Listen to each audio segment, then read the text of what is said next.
선한 사람 TV를 애청하고 계시는 국내외에 계시는 성도 여러분, 신학교에서도 구체적으로 잘 가르치지 아니하는 어려운 원문을 여러분들에게 강론하는 저에게는 큰 정신적인 부담이 있습니다. 그러나 이런 기회를 통하여 신약, 즉 헬라어 원문을 한번 들어보는 것도 좋은 일이며 깊은 의미를 한번 터득해 보는 것도 의미가 있다고 생각합니다. 너무 지겹고 어려운 문제이면 틀림이 없지만은 주어진 짧은 시간인 만큼 끝까지 경청해 주시기를 바랍니다. 오늘은 집사의 품격 9번째 말씀인데, 디에코노스, 즉 명사, 집사, 사역자, 종의 의미와 용례에 대해서 생각해 보겠습니다. 첫째, 다른 신약 성경 구절에도 사용이 되었습니다. 식탁에서 손님을 시중드는 사람이나 하인을 디에코노스로 사용했습니다.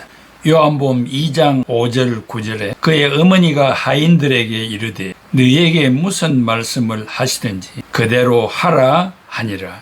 여기에 하인이 헬라말로 디에코노스, servants를 디에코노스라는 단어를 사용했습니다. 또한 섬기는 자, 그리스도의 종이라는 말도 디에코노스를 사용했습니다. 마태복음 20장 26절에 너희 중에는 그렇지 않아야 하나니 너희 중에 누구든지 크고자 하는 자는 너희를 섬기는 자가 되고, 여기에 섬기는 자는 헬라말로 디에코노스, servant를 사용했습니다. 또한 사역자, 교회에 가르치는 교사들에게도 사용이 되었습니다. 고린도전서 3장 5절에 그런즉 아볼로는 무엇이며 바울은 무엇이냐, 그들은 주께서 각각 주신 대로 너희로 하여금 믿게 한 사역자들이니라. 이 사역자들 헬라말로 디에코노스, servants를 사용했습니다. 이게 사역자는 히브리 말로는 에베드, 미니스트리, 주님의 몸된 교회를 위하여 일하는 모든 직분자들을 지칭하는 말입니다. 에베소 4장 11절에 그가 혹은 사도로 혹은 선지자로 혹은 복음 전하는 자로 혹은 목사와 교사로 주셨으니, 여기에 사도는 하나님의 권위로 복음을 전달하는 자이고, 선지자는 구약시대에 하나님으로부터 계시를 받아 그 하나님의 계시의 내용을 전파하는 자입니다. 곧 선견자라 할 수 있습니다.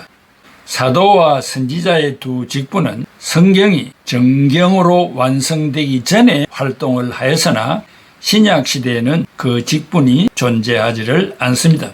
왜냐하면 히브리서 1장 1, 2절에 옛적의 선지자들을 통하여 여러 부분과 여러 모양으로 우리 조상들에게 말씀하신 하나님이 이 모든 날 마지막에는 아들을 통하여 우리에게 말씀하셨으니 이 아들을 만유의 상속자로 세우시고 또 그로 말미암아 모든 세계를 지으셨나니라.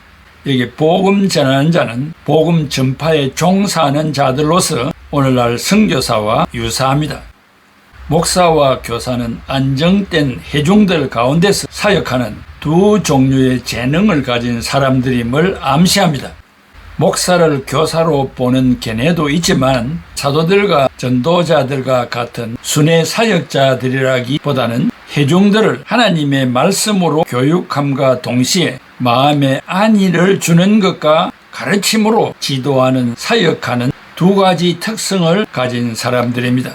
두 채의 용례들을 보면 예수 그리스도를 디에코노스, 집사, 사역자로 지칭되었습니다. 갈라디아서 2장 17절에 만일 우리가 그리스도 안에서 의롭게 되려 하다가 죄인으로 드러나면 그리스도께서 죄를 짓게 하는 자냐, 결코 그럴 수 없나니라. 여기 죄를 짓게 하는 자냐 헬라말로 디에코노스, 미니스터로 사용했습니다. 바울은 갈라디아서 2장 16절에 칭의가 행위로 되는 것이 아니라 믿음으로 말미암는다는 사실을 거듭 주장했습니다. 그러나 반대자들은 이신칭의의 교리가 율법을 폐했으므로 사람들에게 죄악된 삶을 살도록 조장하는 것이라고 주장했습니다. 또한 사람이 구원받기 위해 그리스도를 믿은 후에는 선행이 필요 없으므로 자기가 원하는 대로 방종하는 삶을 살아도 된다는 것이었습니다. 바울은 이러한 송사를 단호히 부정하면서 특별히 반대자들이 그리스도를 죄를 짓게 하는 자로 몰아붙이고 있음을 지적했습니다.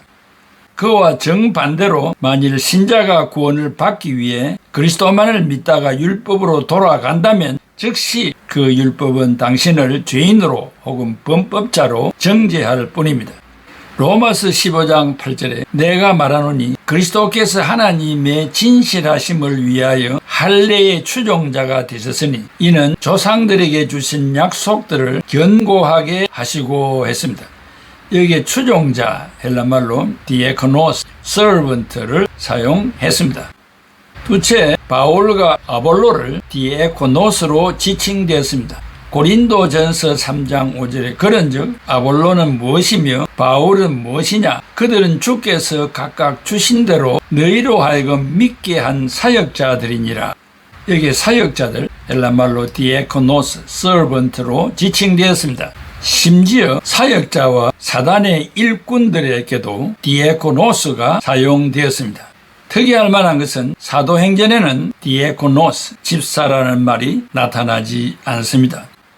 바울과 바나바가 가난한 성도들을 위한 부조를 가지고 예루살렘에 도착했을 때 그들은 부조를 장로들에게 전했다고 유명한 빈센트가 그의 책에서 말했습니다. 신약 성경에서 디에코노스를 영문으로 미니스터, 사역자로 번역을 했다고 이스턴이 그의 책에 말했습니다.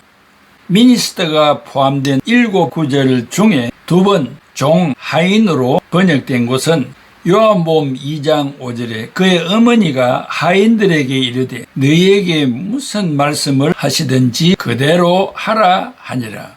섬기는 자로 한 번 번역된 곳은 마태복음 20장 26절에 너희 중에는 그렇지 않아야 하나니 너희 중에 누구든지 크고자 하는 자는 즉 높아지고자 하는 자는 너희를 섬기는 자 즉 종이 되고 했습니다.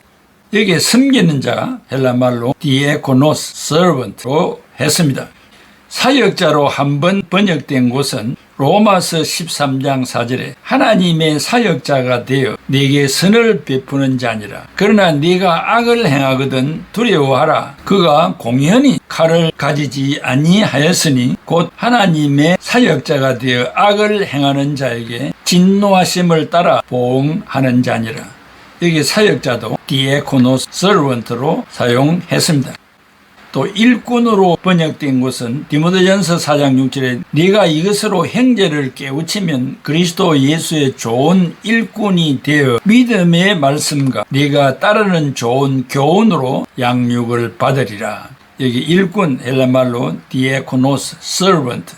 로마서 16장 1절에 내가 갱그레아 교회 일꾼으로 있는 우리 자매 베베를 너희에게 추천하노니 여기 일꾼 헬라말로 디에코노스, servant로 번역했습니다. 종, 섬기는 자, 사자, 일꾼이 교회의 직분과 의미로 사용되었지만 집사의 의미로는 밝히 드러내지 못하였습니다. 결론으로 디에코네오, 섬기다, 봉사하다 등 집사가 다른 사람에게 봉사하는 특별한 성질로서 사용되었고 또한 사랑과 봉사의 강한 개념으로 사용이 되었습니다. 즉 예수님께서는 섬김을 받으러 오신 것이 아니라 섬기려 오셨다는 이 섬김이 바로 적용되는 말입니다. 집사는 사역을 할 때 이런 정신으로 하라는 것입니다. 디에코니아 명사 섬김, 봉사라는 의미로서 특별한 책임을 가지고 있는 집사가 행해야 할 것과 관계되어 사용됩니다. 디에코노스, 집사, 사역자, 종 등 사람으로서 사용되었습니다. 특별히 사도행전에는 사용되지 않았으며 교회의 집사와 사무원과 관계되어 사용되지 않았습니다. 집사는 받은 직분 앞에 죽도록 충성해야 합니다. 충성에는 2가지 충성이 있습니다. 하나는 충성, 헬라말로 피스토스, faithfulness, 신앙적인 측면에서 생명을 바쳐 맡겨진 사역을 성취하여 하나님께 영광을 돌려드리는 것이며 사양을 할 수 없는 것이며 그만둘 수도 없는 성입니다. 2번째는 충성인데 영어로 loyalty, 신앙적인 측면과는 그 의미가 전혀 다릅니다.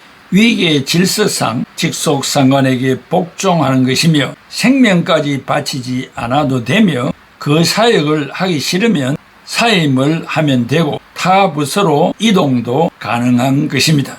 이 디에코노스, 집사의 충성은 1번 생명을 바쳐서 충성하는 것이고 결코 하기 싫다고 그만둘 수도 없는 것이고 또 그 자리를 뿌리칠 수도 없는 하나님 앞에 생명을 바쳐 일해야 하는 충성을 말합니다. 산순교자 한상동 목사님의 1대1을 간략히 말씀드립니다.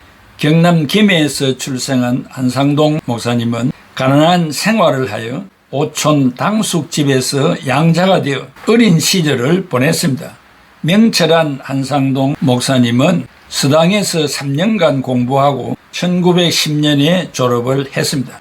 다대 신룡학교를 졸업하고 동네 고등 보통 학교에 입학하여 공부하다가 큰 꿈을 가지고 일본에 밀양하였으나 오래 체류하지 못하고 붙잡혀 고향으로 돌아와 독학으로 공부하여 다대 실용학교 교사로 부임하여 가르쳤고 1921년 여름 김차숙 씨와 결혼했습니다. 청년 시절에 결핵에 걸려 사형선고를 받았으나 1924년 박창근 전도사의 안수기도를 받고 완쾌되었습니다. 1933년 한상동 목사는 신학을 공부하기를 원하여 평양 장로회 신학교에 입학하여 공부하면서 교장 마펫 선교사를 만나게 되었고 손양원 목사도 만나게 되었습니다. 1936년 평양 장로회 신학교를 제32회로 졸업하기까지 기도로 시간을 보냈습니다. 경남노회에서 안수받은 후 마산 문창교회 담임 목사로 부임했습니다. 일제는 기독교 학교와 교회에 대하여 신사참배를 강요하기 시작하였는데 결국 장로회 총회는 1938년 총회에서 신사참배를 가결하였습니다. 그러나 한상동 목사는 반대의 뜻을 분명히 전달하고 이를 교인들에게 알리는 한편 마산 경찰서에 소환되어 마산 경찰서장 앞에서 신사참배를 하지 못하는 이유를 분명히 밝혔습니다. 이에 마산 경찰서는 한상동 목사를 교회에서 쫓아내기 위하여 문창교회 장로들을 회유하여 한상동 목사를 쫓아내라고 협박을 하였습니다. 교회를 사임한 한상동 목사는 구속되었다가 풀려난 주기철 목사를 찾아가 거기서 최정민, 오윤선, 이광록, 방계성, 안희숙, 박의흠, 김의창, 최봉석 목사 등 동지들을 만나 조직적으로 신사참배 반대 운동을 하기로 하였습니다. 1940년 전국에서 신사참배 반대자들이 금속되었을 때 한상동 목사도 일본 천황에 대한 불순분자로 검거되어 경상남도 경찰부 유치장에 구금되었습니다. 감옥에서 일경의 잔혹한 고문을 받으면서도 조금도 자신의 신앙을 굽히지 않았습니다. 그 결과 그의 몸은 성한 곳이 한 군데도 없는 상처투성이었습니다.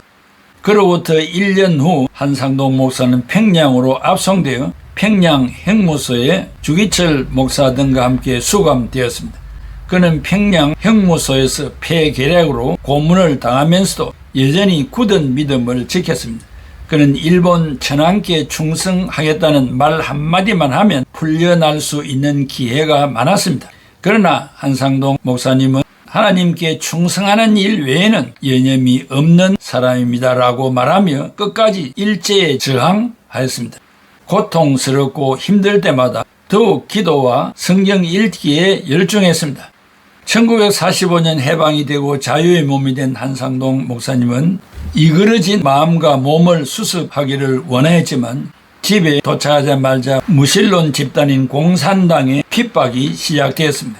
그리고 한국 교회는 교회와 나라를 위하여 생명을 바쳐 싸운 헌신의 목사를 외면하기 시작하였습니다.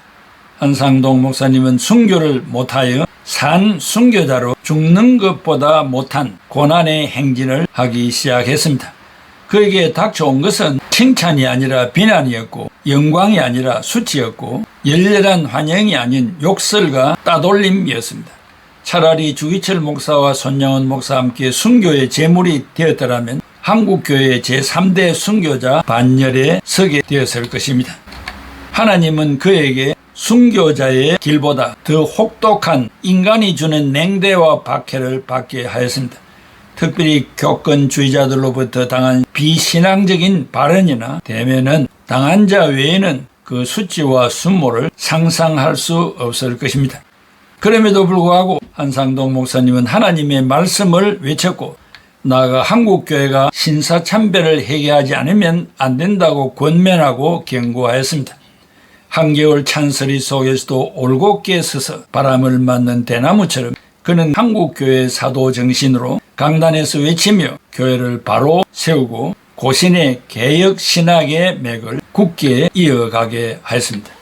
사랑하는 애청자 여러분, 디에코노스, 집사, 나아가 사역자의 걸어가는 길은 한국교회의 서리 집사, 안수 집사 그 정도의 길을 걸어갈 정도는 아닙니다. 우리는 이런 기회를 통하여 목사, 장로, 집사, 권사에 걸어가야 할 길은 앞서간 우리의 선배들의 노정을 마음속 깊이 간직하고 교회를 향하여 하나님 앞에서 죽도록 충성해야 할 것입니다. 우리가 이러한 성경이 말하는 깊은 의미를 교육을 통하여 또 강론을 통하여 나의 것으로 받아들인다면 그 교회는 부흥을 거듭할 것이며 지역사회를 정복하게 되고 한국교회가 우리나라를 신앙으로 정복하고 세계의 어떤 교회, 스머나 교회와 빌라델비아 교회와 같은 칭찬 듣는 교회가 될 것입니다. 우리 애청자들이 이런 일에 앞장서기를 기원합니다. 기도하겠습니다. 고마우신 아버지 하나님, 은혜와 사랑을 감사합니다. 의원적으로 풀이할 때 알아듣기가 힘들지만은 그러나 몇 번이고 들으면은 성령의 역사를 통하여 잘 이해할 수 있을 줄로 믿습니다. 이 강론에서 주는 의미가 무엇인가를 잘 깨달아 알아 우리의 섬김과 봉사와 충성이 어떠해야 하는가를 뼈저리게 느끼는 시간이 되게 하여 주옵소서. 예수 그리스도의 이름으로 기도하옵나이다. 아멘.